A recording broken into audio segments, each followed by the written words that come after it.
ఉపవాస ప్రార్థనలు చేసేటప్పుడు కూడా నువ్వు ఉపవాస ప్రార్థన చేస్తున్నట్టు నర్ర మాత్రం తెలియకూడదు. ఆమేన్, ఆమేన్.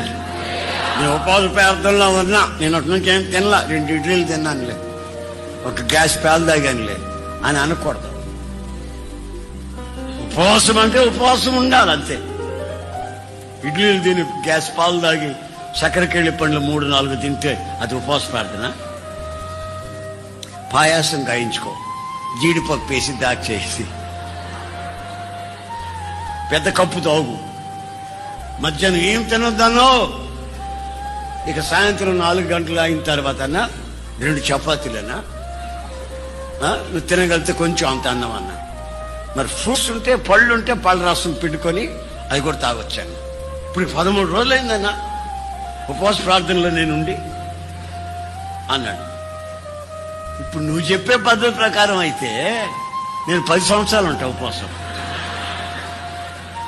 ఇక అన్నంలో ఏముందండి? పళ్ళ రసాల్లో పాల్లో ఉన్నంత అన్నంలో ఉందా? ఈ జాలవా తింటే,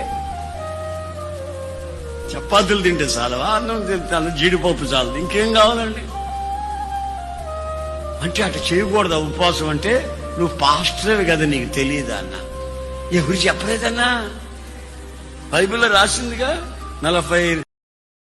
Download ShareChat.